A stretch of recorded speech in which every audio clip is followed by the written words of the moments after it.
Natagpuang wala ng buhay si Aculito Albino o mas kilala sa pangalang Madonna sa may Parian Creek sa Market Avenue, Barangay San Miguel, pasado alas 9 ng umaga ng 15 ng Marso. Ayon sa mga nakakakilala, si Madonna ay miyembro ng LGBTQIA+. Karagdagan pa, sinabi ni Mary Jane, isa sa mga tumutulong kay Madonna nung nabubuhay pa ito, wala itong permanenteng tirahan at iniiwasan umano ng mga tao dahil sa hindi maipaliwanag na sakit sa balat at pinandidirihan. Simula po nung pinalaya siya, isang buwan na mahigit, nagstay po siya dun sa kabila, sa Palatio side po.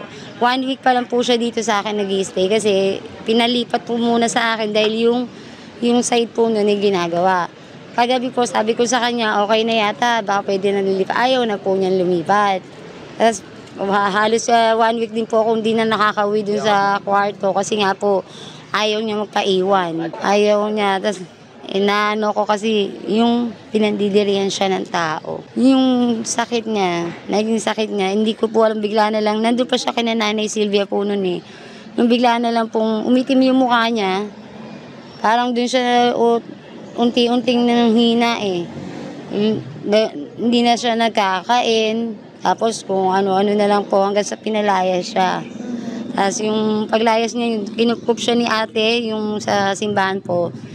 After 1 week, hinatid po siya sa Batangas. Bumalik po siya. Dahil wala na daw po dun yung kapatid niya. Siyang mag-isa lang po. May pera kasi marami nag-abot yata po sa kanya ng pamasahe. Nakabalik siya, nagbatak dun sa kwarto na inuupahan ko, dun siya dumiretso sa amin. Sabi ko, ano ginagawa mo dito? Sabi niya, wala na dun yung kapatid ko.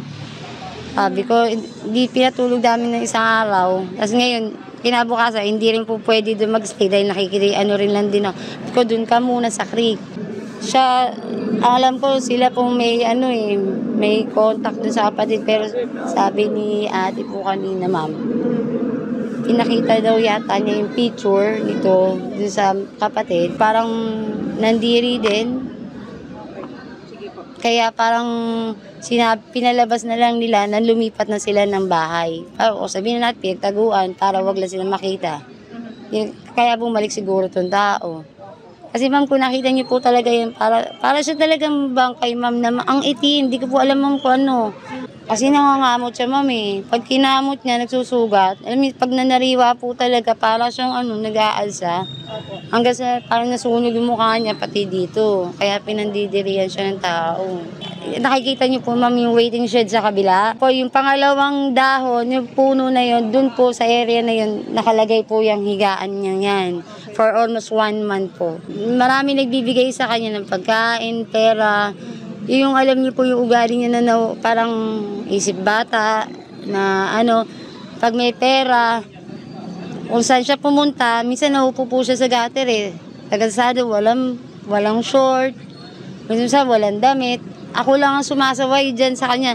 Madonna, ganyan ka na lang, ganyan. Tapos binibigyan ko po ng damit. Naubos nga po yung damit kong dala eh, dahil sa kanya, yung wala po, hindi niya sinasabi nagtatay. Pero hindi niya alam, ako yung nagliligpit ng mga pinagdumihan niya. Kasi nga, lalo po dito, maselan yung mga dito eh. Nagising po siya ng 7:30. Kasi yung tulog po niya, kaya po nagtaka ko, yung tulog niya kahapon ng hapon, bago dumilim, hindi na siya bumangon, talagang straight na tulog. Sabi niya, ayokong kumain, tulog na lang ako, tulog. Tapos yung gising niya, 7:30, ayun, na may damit, tapos biglang punta dyan, pala nadumi nga po. Pagbalik, nakatapis, mihingi ng damit. Sabi ko, huwag ka muna magdamit. Mamaya na, pagbalik ko, pagkabenta, iigib ko sana siyang tubig, pinapapaligo ko. Kasi kalat nga, nakita niyo na po yung Sabi ko, magbibihis ka na naman, wala na ako ipapasuot sa yung damit. Sabi niya, sige, tapos may dala po siyang pagkain, lumabas.